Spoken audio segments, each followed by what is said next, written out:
Hi everyone, Tomee and I are having a lot of fun as we do Stop It. Alright, so this is number 3 in the series of my massive haul. Are you going to make an appearance or are you just going to play behind the camera? Behind the camera. Behind the scenes. So yes, stay tuned. I'm going to talk about some short story collection stuff.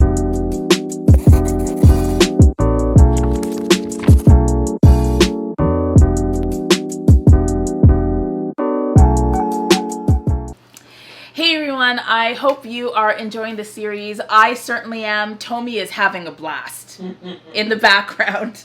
So this is going to be a, I'm going to talk about some short story collections.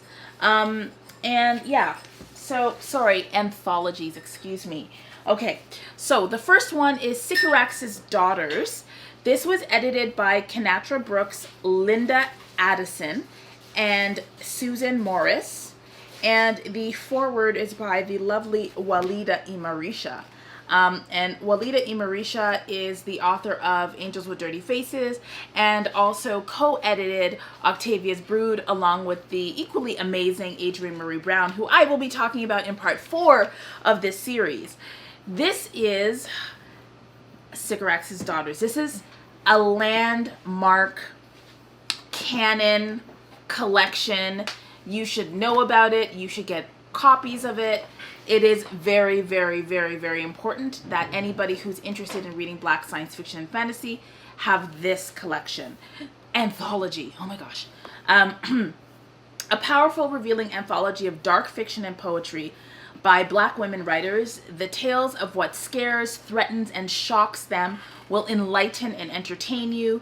Cyraxs Daughters stories and poems delve into demons and shapeshifters from Carol McDonald's How to Speak to the Boogeyman and Cherie Renee Thomas's Tree of the Forest, 7 Bells Turns the World Round Midnight, to far future offerings from Kini Ibura Salam's The Milady of Need, Valjean Jeffers' Steampunk Female Detective and Mona Livelong Paranormal Detective 2, and others.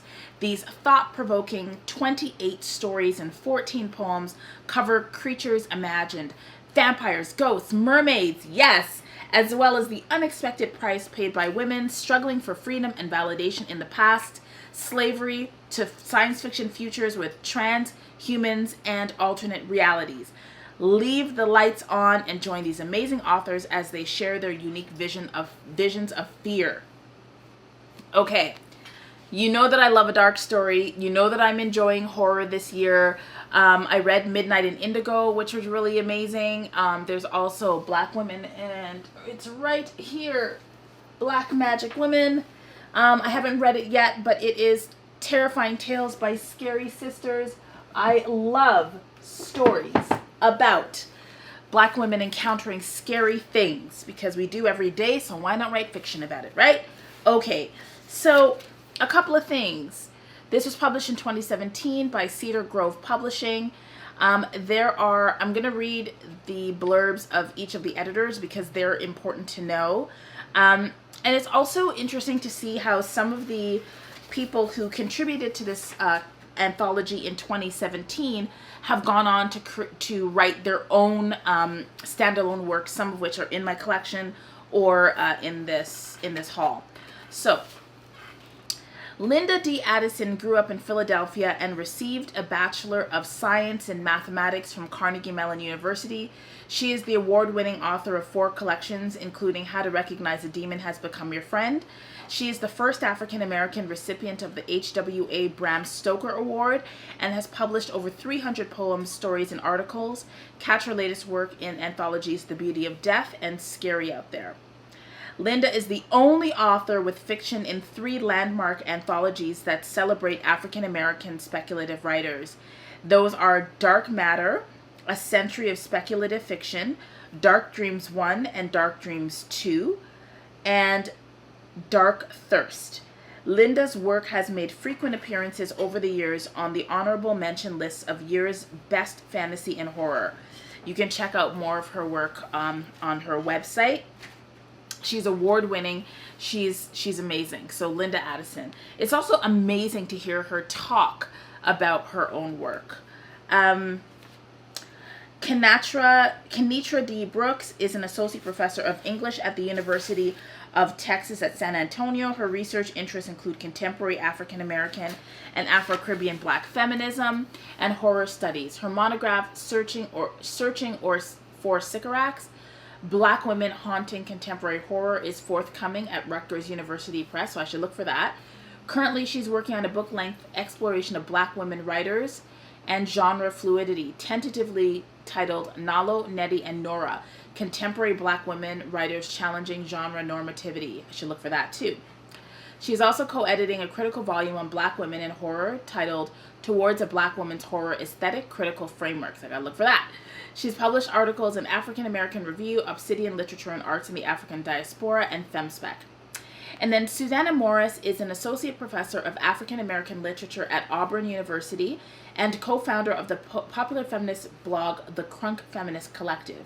Morris is the author of Close Kin and Distant Relatives, The Paradox of Respectability in Black Women's Literature, and co-editor with Brittany C. Cooper and Robin M. Boylorn of the forthcoming anthology, The Crunk Feminist Collection. She has published articles in journals such as Signs, Journal of Women, Culture and Society, The Black Scholar, South Atlantic Quarterly, Tulsa Studies in Women's Literature, and Women's Studies Quarterly.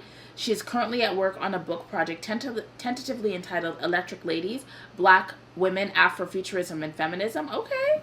Morris is also series editor along with Kenitra D. Brooks of the book series New Sons, Race, Gender, and Sexuality in the Speculative, published at the Ohio State University Press. These are very accomplished Black folks. So this is Cyraxs Daughters. Definitely check it out. It's over 500 pages. So again, it's a commitment. And I'm just flipping through it. Some of the pieces are short, some of them are long. But here we are, blurbed by Jewel Gomez, who is just godmother of Black horror. So definitely that to check out. All right. The next one is a classic. This is Futureland, 9 Stories of an Imminent World, written by Walter Mosley. And Walter Mosley, I think, has a masterclass. You should check that out if you are interested in that. This I received as a gift, an anonymous gift. This was on my birthday list. And so Amazon doesn't help me figure out who I got this from. So this is a thank you. I received this in June. So Futureland, life in America, a generation from now, isn't much different from today. The drugs are better, the daily grind is worse. The gap between the rich and the poor has widened to a chasm. You can store the world's legal knowledge on a chip in your little finger, while the Supreme Court has decreed that constitutional rights don't apply to any individual who challenges the system. Justice is swiftly delivered by automated courts, so the prison industry is booming. And while the media declare racism is dead, word on the street is that even in a colorless society, it is a crime to be Black. Whew. So this was written in 2001. So it will be very interesting to see how much of this is accurate. And if you don't know who Walter Mosley is, he is, his books have been translated into 20 languages. He is, at the time in 2001, was the recipient of the Ainsfield Wolf Book Award. He was born in LA, been a potter, computer programmer, and a poet. He lived in New York at the time. And there are 9 incredible books, short stories in this book of futurism. And yes, published by Warner Aspect in 2001. There's a reference here to The Matrix, which is one of my favorite science fiction movies. And I think that's what I wanted to, yes, this is all I wanted to say about that. I think that there are little synopses. I am yelling, and I've got a really good mic, so there's no reason for me to yell. There is a, there are little like blurbs of each of the 9 stories in the inside of the dust cover. I haven't read it, but what I noticed is that the majority of these stories are male het centered. So I'm going to read this, but I just want to let you know that that's something. So if you're looking for gender diversity, I don't think you're going to find it in this one, but it's a classic, so I'm going to read it. I've never read any of Walter Mosley's work, so I'm looking forward to that. All right, let's just stick with, I want to do this in a particular order. Okay. So the next anthology is Black Panther, Tales of Wakanda. It is a groundbreaking anthology from the African diaspora. And this was edited by Jesse J. Holland. It obviously has the Black Panther on the cover and, you know, lots of Marvel energy in it. It's, right, beautiful book, black and red, can't go wrong. And just to give you a sense of some of the individuals who have published stories in this, Sui Davies Okunboa, Nikki Giovanni, Cherie Renee Thomas, Tananarive Due, Cadwell Turnbull. So like all famous names. On the back, we've got even more famous names. Linda D. Addison, who I just spoke about. Maurice Broaddus, who I'm going to be talking about, I think, a little bit later. Milton Davis, Tananarive Due, Harlan James, L.L. McKinney, Temio, who haven't I said already? That's it.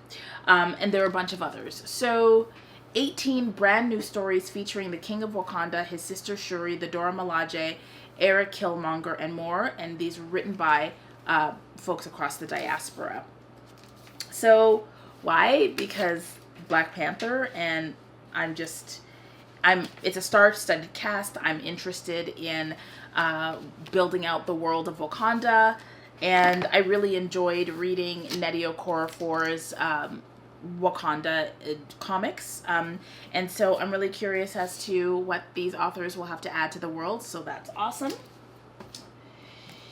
And then, so I mentioned Milton Davis because he wrote a short story in the world of Wakanda. And now here is steampunk, which I'm looking forward to telling you about, because steampunk is a genre created by Milton Davis and Balogun Ojatade, but I'll confirm that.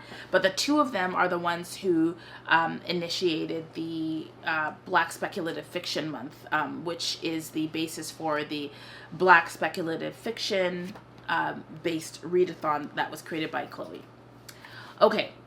So I'll read this in the back, and then I want to talk a little bit. This was a gift from Tomee for my birthday. I want to talk a little bit about the history of steampunk, and what it is. So, a witch, more machine than human, judges the character of the wicked and hands out justice in a ravaged Chicago. John Henry wields his mighty hammers in a war against machines and the undead. Frederick Douglass and Harriet Tubman rule a country of freed slaves that rivals and often bests England and France in power and technology.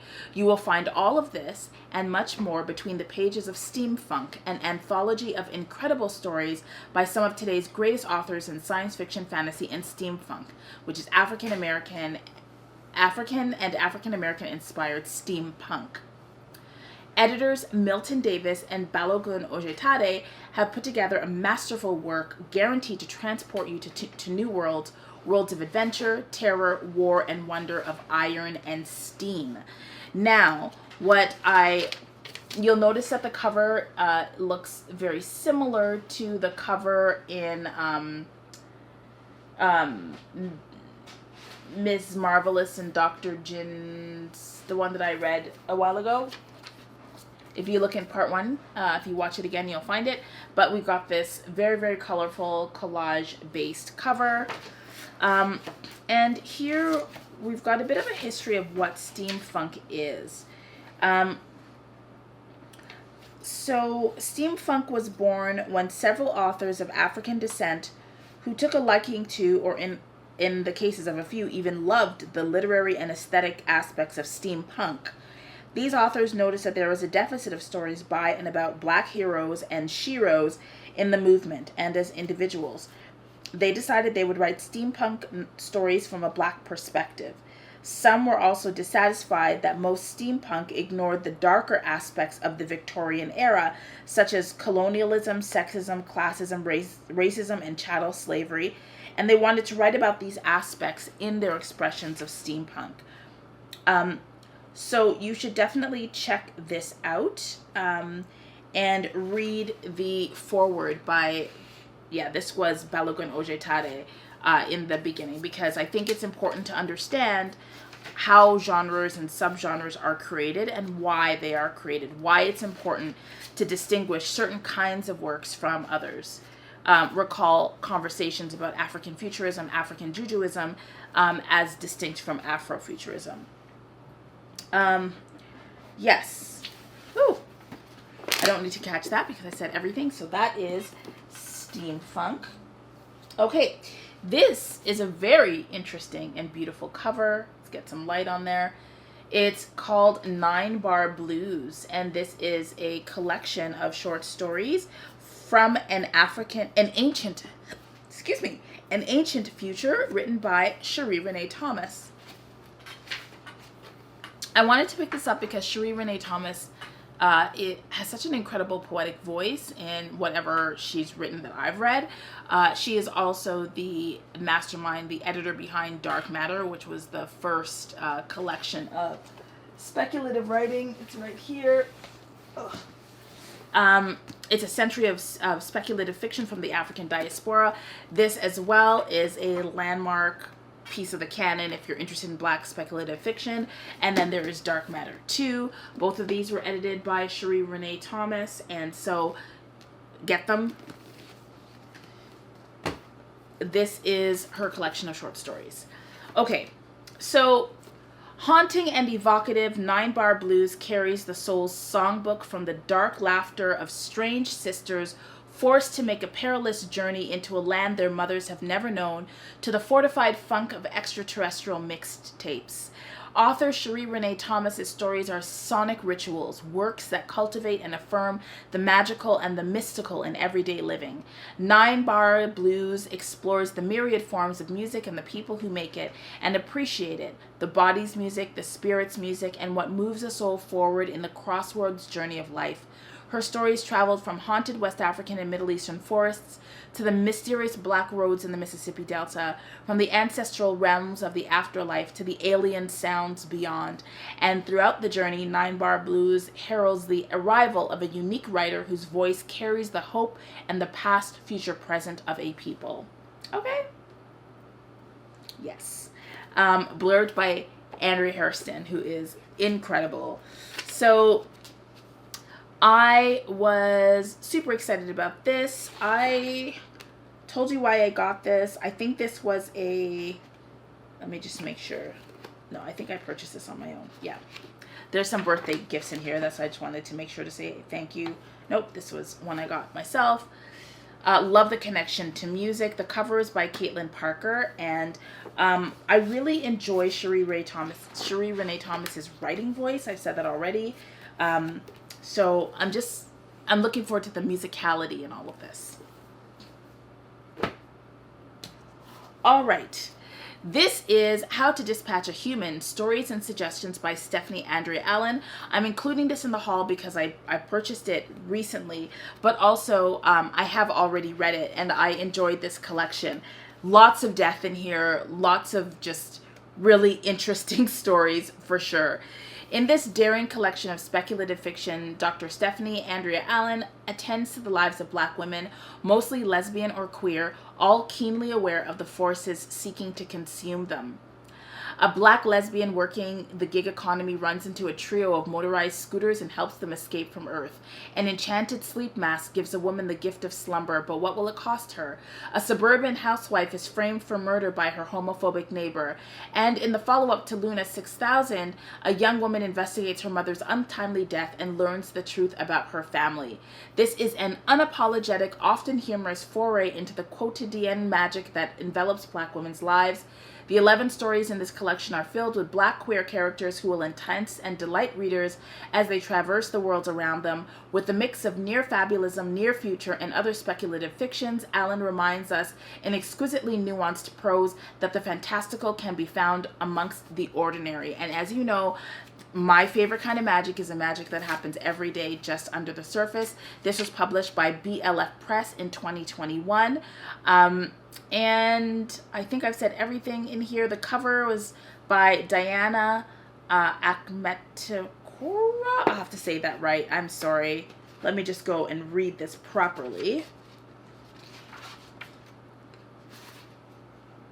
The cover was by Diana Akhmetianova, and the cover design was by Lauren Curry. And if you look really closely, you will see drops of blood. So, I enjoyed the collection. How to Dispatch a Human, Stories and Suggestions, BLF Press. My battery's about to die. We will see how far I can get to. This gorgeous book is Gothic Black SF. Gothic Black Sci-Fi Short Stories. And there's gold foiling. This is such a beautiful book, and it's also embossed. So you can see that. Just stunning. The inside is silver, because why not? And just check out, like, just, So this beautiful book, portraying struggles against colonization, genetic experiments, and time travel, this volume brings together a diverse selection of sci-fi stories, from proto-science fiction such as Sutton Griggs's Imperium in Imperio and W.E. Du Bois' early classic The Comet, to stories written by modern authors, as well as a new introduction. This anthology provides a long overdue look into compelling futures for humankind told by Black voices. It's the font is very, very small. And there are, yes, I made a reference to Lovecraft because apparently there are books that are kind of stories that are kind of Lovecraftian in here. My battery's about to run out, but so many writers I recognize: K. Tempest Bradford, Walida E. Marisha, Pauline Hopkins, Temi O, and Wole Talabi, and so many more. So Gothic Black Sci-Fi Short Stories. This is the last of my short story collection haul. I hope you enjoyed this. Please put a stack of books in the comments. Let me know which one you're most interested in. I will see you in my next version, my next episode, my next whatever of this. And make sure to read with purpose. Thank you, Battery, for holding me right to the end as I sped up. And I'll see you in my next video, everybody. Bye. Oh, since you're still here, let me know if there's one that you're more interested in than in the other. Tomee's still making faces. That's still happening.